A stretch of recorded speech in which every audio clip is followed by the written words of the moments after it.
Welcome to a new episode here at Blue Duck Fantasy Football. Today we are doing a mock draft for the 2021 season. It is a PPR mock draft with two wide receivers, and we are picking from pick number 3. We're doing this mock draft on the Sleeper platform, which I found to just be probably the best platform to draft with. Used to do a lot of drafts on Fantasy Pros. Didn't mind their platform, but I do like that you get to see the results of the draft very clearly as they're happening here, like the dark mode. Big fan of that. So let's get right into this. We're obviously going to be looking at running back at this pick, and it's just going to come down to which one of the top 3 we get. Alvin Kamara's value has skyrocketed this week with the news that Michael Thomas will miss likely a month. So let's start this draft off. I will be referencing often in this video this ADP. Now, this is the Fantasy Pros ADP, as I mentioned. I like their site. They do a lot of good things. This is the Fantasy Pros ADP data. I put it into a nice chart, whatever you want to call it. This is in the description of the video. You have full access to this. It will be updated weekly throughout the month of August and the month of July. And as we get closer and closer to the season, I will try to update it sooner and sooner, especially when there are injuries that come through. So make sure you check that out. It is free. There's no cost to you whatsoever. And you can have it for half PPR and for non-PPR. And if you know a good source that has Superflex data, drop that comment in below, and I'll look to see if I can have that data as well. It's color-coded to go with the Sleeper app. Quarterbacks are red instead of pink. Just easier to see that. Okay, but let's get into this draft, and let's get after it. Right off the bat, Dalvin Cook goes number 1. I guess they're trying to be a little bit more contrarian, but that should not happen. I mean, Dalvin Cook had absolutely finished as the number 1 running back, but we saw how bad that defense was last year, and although I think they are improved, Dalvin Cook just doesn't catch enough passes in a PPR league to compete with Christian McCaffrey, who is by far the 101. It's a drop after him. And like I said, Dalvin Cook could finish as the number 1 running back this year, but Christian McCaffrey is the much safer bet. I will take Alvin Kamara here again. He's going to have a fantastic first month of the season. And if Michael Thomas can't stay healthy like last year, he's going to have himself a wonderful season, and he's going to finish at about this spot. Derrick Henry is a solid pick here as well.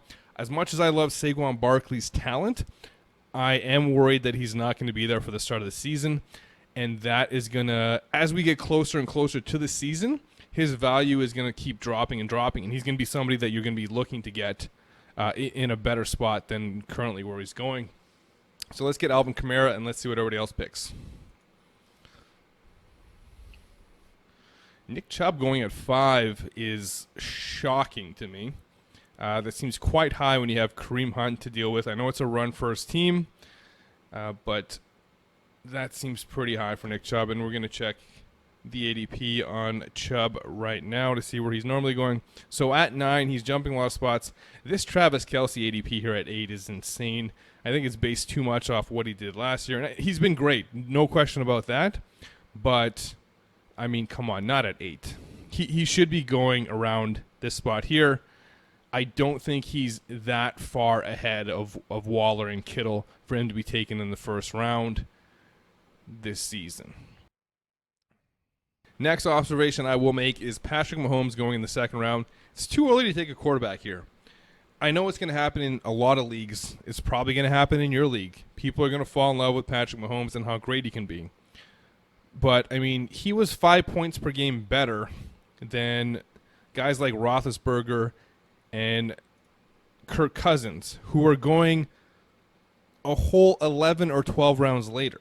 And 5 points is a lot, don't get me wrong. But if you think about a running back like Aaron Jones and what you're going to have to go down to see 5 points difference, it's going to be players that are really far off. Like, people are going to be grabbing guys like Naheem Hines, who was definitely 5 points worse per game than Aaron Jones. But he's going here.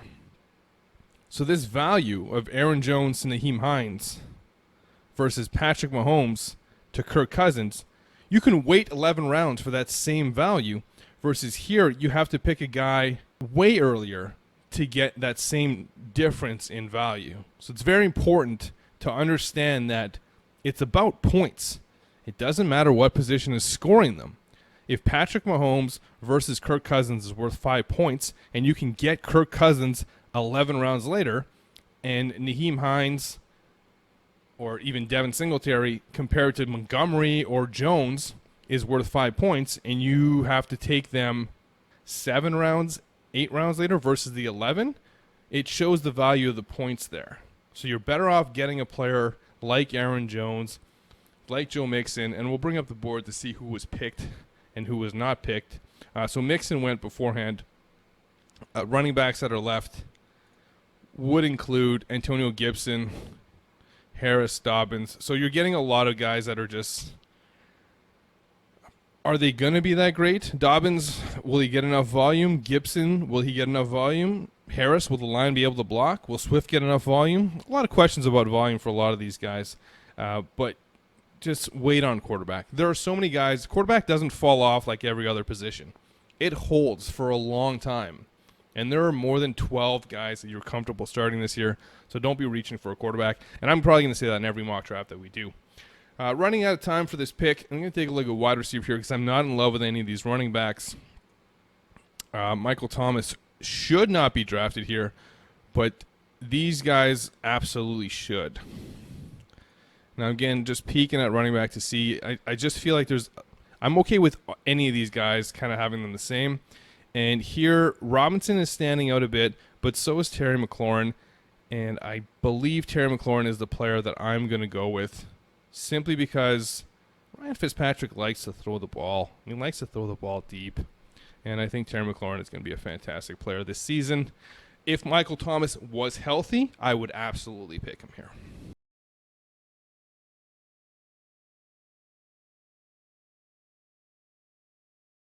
Okay, so it comes back to us. We still have the chance to take Allen Robinson, which would be a solid, safe pick. But I think we're going to want to go running back here because it's going to fall off at running back by the time we get to our next pick. Versus wide receiver is going to stay pretty healthy for a while.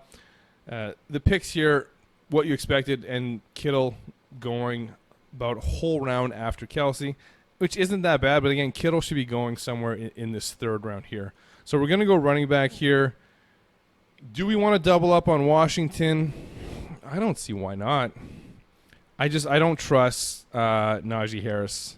And I know a lot of people like him, and I'm not saying not to pick him because I do think he's going to get a lot of volume.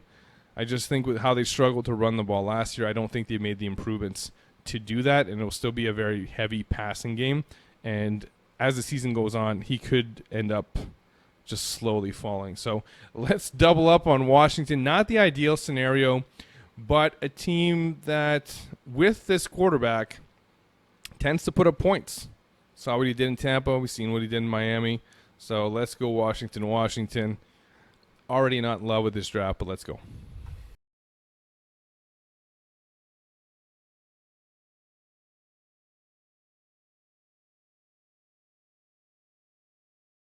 Michael Thomas going right after our pick. Clearly the ADP has not caught up yet. And even on Fantasy Pros, as we mentioned earlier, he was still going in that third round. Where should he be going? That is the question. So 7th round, we have Sutton. I take Sutton. Devonta Smith, sure. Chark. Robbie Anderson's where it gets kind of close. There's no way I would take either Matthew Stafford or Logan Thomas ahead of him, or these guys. So this is basically where he's going. And again, I like Debo, and I'm okay with Boyd, but this is where he's going. Late 7, early 8 is where Michael Thomas should be drafted. You should be getting starter. And again, I'm doing a draft with only 2 wide receivers, so he could be taken earlier in this situation since I only need 5 starters plus a tight end. And you can hold off on tight end. But if you get a tight end, then you have 2 running backs, 2 wide receivers, your flex, and your tight end. So that's 6 spots. In a 3 wide receiver league, it's 7 spots. So late 7 or right away in the 8th. He should be your 8th pick if you have your starting lineup set and if you are smart and did not draft a quarterback. Okay, Kyle Pitts going very early. A lot of people are high on him. I'm definitely not low on him. Godwin and Evans back-to-back is interesting. More quarterbacks going. Again, we're not going to be looking at quarterback until we get to like round 9 or 10. Carson ending off the kind of the running backs. Let's see what else. So Darrell Henderson. Where to take Darrell Henderson? I don't think this high. I don't think any of these running backs should be taking this. I do think that a guy like Gaskin or Javonte Williams or even Travis Etienne have the potential to be worth more than what this pick is, but they're not the safest picks. They are going to be the guys that are going to be boom bust. Like, does Etienne get the carries or does Robinson get them? Does Myles Gaskin keep getting the work that he was getting, and is he good with it? Wide receiver, we got DJ Moore. We got Chase. Not interested in Thielen. CeeDee Lamb. Kenny Golladay, I like. I think this is going to be a wide receiver pick. Just going to take a quick peek at tight end and think that, no, we can still wait with the ADP being here. TJ Hawkinson at 62. We're going to check the board to see what I should be picking here. It does say Myles Gaskin. Has Woods here. DJ Moore is really fallen here. I don't think Gaskin is the pick. I definitely don't think Thielen is the pick. That's really high for him. I do think that the pick is going to be a wide receiver. And I like DJ Moore a lot more than the ADP, which is surprising because I've never been the biggest DJ Moore guy.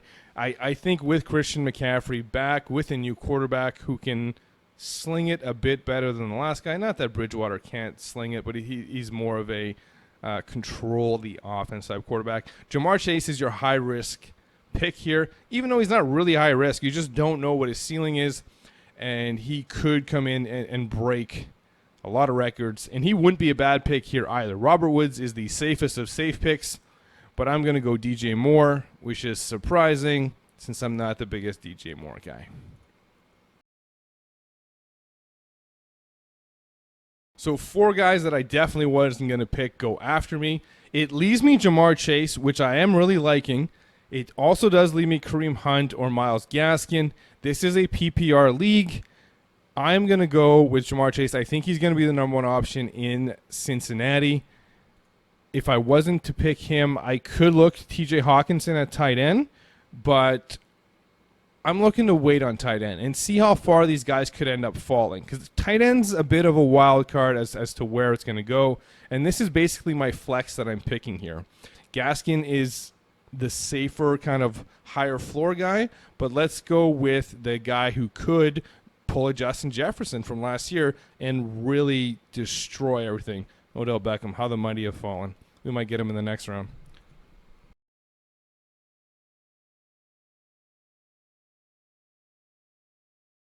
I do like seeing quarterbacks being taken. So now we have 6 teams. Half the league has taken a quarterback. There goes Beckham, so we're not going to get him. Mike Davis is a nice pick. Mike Davis is a nice pick for a team that only had Ezekiel Elliott at running back. Do not write off Mike Davis in a 2021 one-year league. He is going to have a lot of impact. Don't write him off. Okay, so now it's back to us. We've drafted basically our starting formation.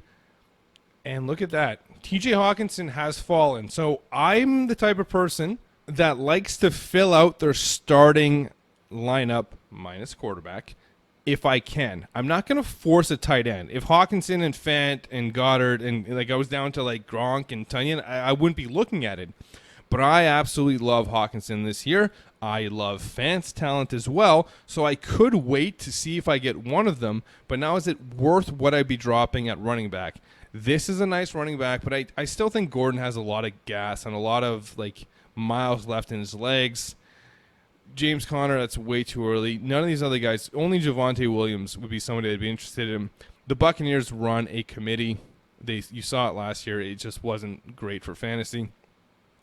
So if I'm grabbing a wide receiver here, again, I'm grabbing a guy basically for my bench weeks.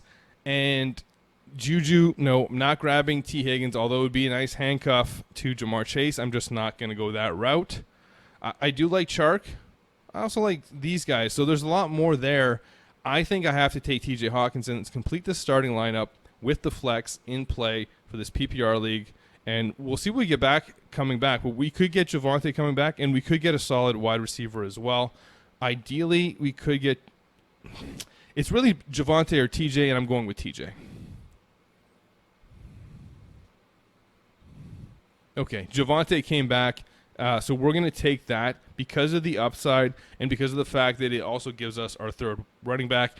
Running back injuries tend to happen. You want to load up on running backs in your draft.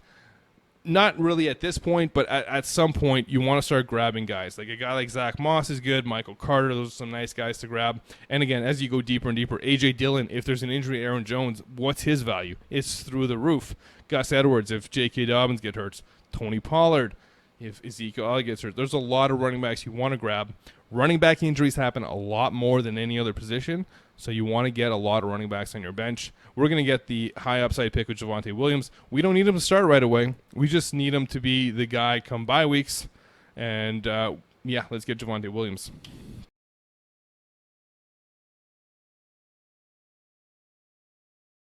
And there goes DJ Chark, who would have been the only other player that I would have been considering at that time.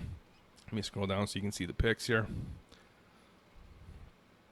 Deebo Samuel, good pick.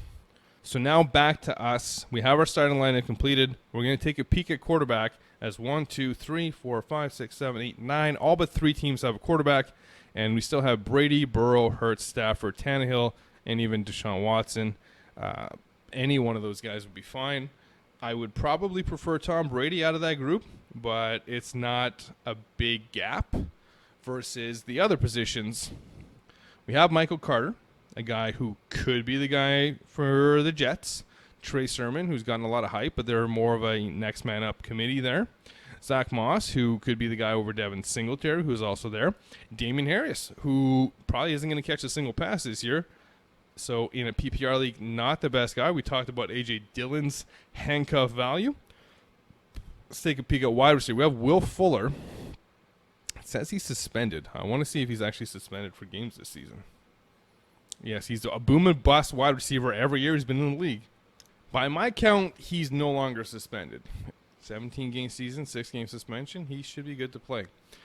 Will Fuller, an interesting boomer bust pick. Same with Marquise Brown. Tyler Boyd, decent handcuff. I'm not interested in Rashad Bateman. Curtis Samuel, again, I have Terry McLaurin. So, again, handcuff potential. Corey Davis, not really interested. Antonio Brown, is one of the players where he only had half a season last year to prove himself. And he did a good job. And we know the talent. I know he's getting up there in age. Was he 32 now? 33? But he seemed to get it going later in the season. And if he's taking care of himself, he's an interesting pick if he can still do it at 33, which I think he can because he's been that elite athlete.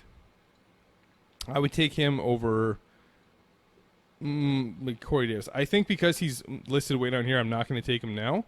I am running out of time, and I have to make a pick. So let's just go with a high upside pick in Michael Carter, who could be the starting running back.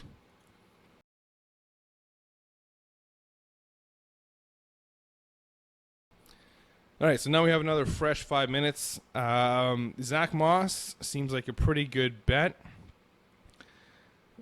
Tyler Boyd is really falling. If my team wasn't as set at wide receiver in a 2 wide receiver format, like if you're playing in a 3 wide receiver format, Tyler Boyd has probably already been drafted, but we're not playing in that format. I don't need that much depth at wide receiver. Yes, he works very well if Chase gets injured because his value goes through the roof. Wide receiver injuries, I'm not banking on wide receiver injuries. I'll take a running back who could get me a lot more in trade value. Most teams are going to be solid at wide receiver. Like, let's just take a look here. You have Hill, Godwin, Golladay. You're never going to be trading for a wide receiver. You have A.J. Brown, Mike Evans. You haven't taken a 3rd wide receiver yet, but you probably will. Lamb, Smith, Chark Landry, you're probably not needing it. Like, none of these teams, other than the Thielen-Waddle team, which really needs a wide receiver at this point, since this guy is not going to be a top 2 guy on the team early on, and Thielen is fairly old. I mean, even this isn't overly strong with Woods, Higgins, Brown. It's okay. It's not bad, but Metcalf, Allen, no, this is obviously good. Hopkins, Beckham. I mean, if you go back 3 years, those are top 5 picks in a dynasty startup. So most teams are going to be fine at running or at wide receiver. It's running back where the issues are going to come in. So let's keep focusing on running backs, and let's get Zach Moss, who I prefer over Devin Singletary. And I think he will see a lot of action. He doesn't need an injury like A.J. Dillon, and he catches passes unlike Damian Harris.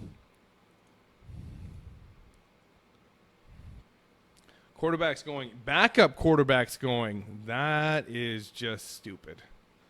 I mean, do you actually think Dak Prescott is going to get injured? Josh Allen and Ryan Tannehill, you're just wasting a roster spot. Lamar Jackson and Matthew Stafford, wasting a roster spot. You have Kyler Murray. Why do you need a second quarterback in Deshaun Watson? What are you going to be able to trade him for? No one is going to give you a lot for that trade. But because so many quarterbacks have been picked, we now have to look at quarterback. We saw Dillon go. Pittman, a nice upside play. And Harris and Singletary. I mean, I'm good with Wentz, so I don't see having to pick a quarterback here at this time. I'm good with Tua as well. But if I get one of these guys, I'll probably get 2 quarterbacks. Justin Fields would be nice as well, but we could be looking at picking a couple quarterbacks later on just so that we have kind of that. Matt Ryan. I mean, Matt Ryan is still there. Why am I forcing a quarterback at this point? Let's get some more playmakers. Let's get some wide receivers, and it's Antonio Brown time. Ooh, Elijah Moore, very interesting. Let's hope we can get him next round. We've gotten a lot of running backs. We have 5 running backs, so it's time to balance off the roster a bit. And again, running back still has some potential here with guys like Pollard, Edwards, and even Hines, some nice handcuffs, but not guys that have that could be the starter, could be the starter, could be the starter potential. So let's go wide receiver. I like Antonio Brown. I do like Elijah Moore as well, but I just think Antonio Brown, Darnell Mooney's stock has been going up. Devontae Parker is still around here. I mean, the fact that Cooks went, how many rounds ago? Sorry, not Cooks. I meant Will Fuller. Okay, he only went last round. I thought he went prior to that. So let's get Antonio Brown for that upside. And maybe we'll look at Elijah Moore coming back because of the upside there.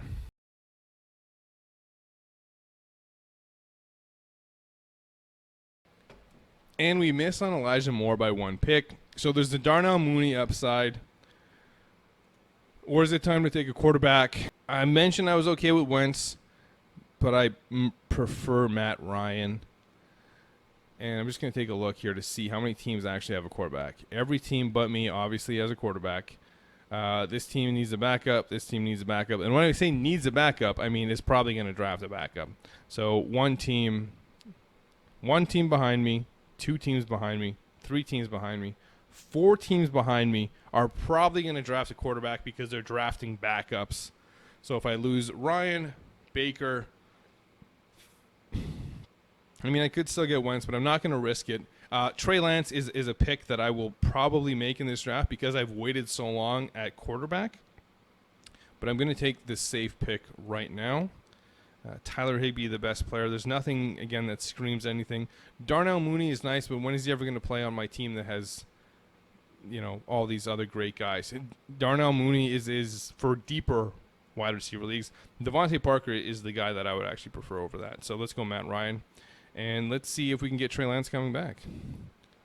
So we can have that high upside second quarterback. And again, if you're drafting, if your league doesn't start drafting backup quarterbacks this early and you don't need to force it, you can keep waiting on quarterback and you can get yourself, there goes Trey Lance, so we're not going to get him.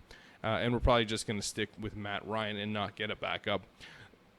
And because how many teams need a backup at this point? Is any team going to draft 3 quarterbacks? Hurts team needs a backup. Brady team needs a backup. Herbert team needs a backup. And again, when I say need, I mean I'm assuming the AI is going to pick a backup quarterback. So that's 1, 2, 3, which will leave us, if we were going to pick a high upside second player, with somebody like Sam Darnold, which we won't. We'll just let it go. Like Tua would be the guy, or Carson Wentz. but we're not going to look that way. So wide receiver, T.Y. Hilton. Cole Beasley might not even play this season, so helps Gabriel Davis's value a bit. Paris Campbell, interesting. Not going to be looking. Evan Ingram, how the mighty have fallen. Not going to be looking for a backup tight end as I look at tight end. Running back, J.D. McKissick. You know what? I'm going to grab this because this happens to be the handcuff to my running back. So I'm going to grab that to be safe.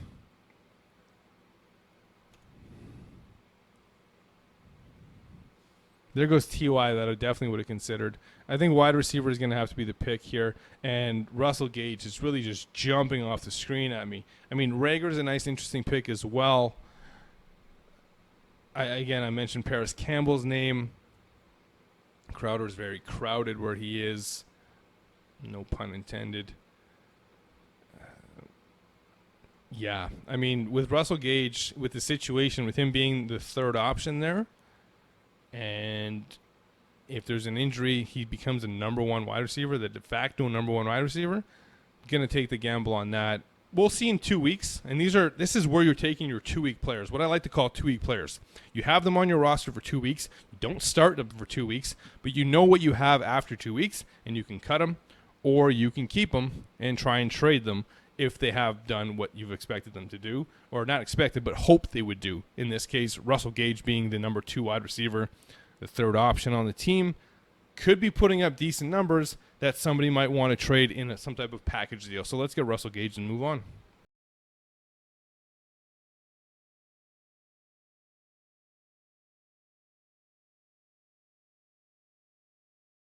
Lot of backup tight ends going. Want it to be very clear. If you picked a tight end early, like Travis Kelce, you do not need to draft Jared Cook. The Tunyon everything, I don't have a problem with that. You have Mark Andrews. When are you ever going to start Austin Hooper? You have Darren Waller. Why would you draft Rob Gronkowski? You have Noah Fant. Good job not drafting another tight end. You have Kyle Pitts, who's a rookie, so Logan Thomas, I guess, can kind of make sense. Gesicki, Troutman, you're playing for the upside. There's nothing wrong with that. You're taking Ertz here. I don't mind these picks. But when you're going Kittle and then you're grabbing Ingram, you're really hoping for a huge bounce-back season from Evan Ingram to be back into the conversation for the top 5 so you can get some trade value out of him. But it's probably not going to happen. So this is the last pick, round 14. We look at the roster here. We got Matt Ryan at quarterback. Fine. We don't need another quarterback. Kamara, Gibson, McLaurin, Moore, Hawkinson, Jamar Chase. And we have a nice bench. We have Javonte Williams, high upside. Michael Carter, high upside. Zach Moss, possibly a high upside, or he could just be like he was last year, kind of just meh, not doing anything. Antonio Brown, any injury puts him in the top 20 conversation. And even without an injury, if he continues to produce how well he was later in the season, he's going to be pretty solid. We have a handcuff here, and we have a 2-week Russell Gage to see what he's going to do in that offense. We could take a 2-week shot on Paris Campbell. I would prefer that to everybody else I see on this list, and I'm not going to go any deeper than that. Sorry, AJ Green. I love you, but I'm not going to grab you. Sony Michel, I think the injuries have taken a toll as much as I like him. Looking at these running backs, Salman Ahmed is a little interesting, but with Malcolm Brown there, not overly interesting. Backup tight end, Cole Kmet has high upside, but we already have a high upside guy. Yes, a lot of people might be looking at the waiver wire grabbing Cole Kmet when it comes down to it. Quarterback, Tua Tagovailoa. So this is the high upside pick that I would be strongly considering, because I do think that there is a lot of upside for Tua this season. He could be the guy. But now, is he going to be worth it? Is he going to be that much better than Matt Ryan this season? And honestly, I don't think so. So I will gamble on Paris Campbell, who could be the number 1 wide receiver this season if he can stay healthy, versus a quarterback who, even if he plays to the high level that I think he can play, would only be a couple points per game better than Matt Ryan and wouldn't give me much trade value because everybody else has a quarterback that is going to be a couple points per game better than Matt Ryan because I waited so long to draft it. So I'm not going to make that move. I'm going to look to grab Paris Campbell and hope he explodes in the first couple weeks and it becomes the number one guy in Indy with Carson Wentz there, and then I can flip him. Tua picked right after, by the way. So that'll wrap it up. There is a draft for you to look at. Can I make it even bigger? There it is, as big as I can make it.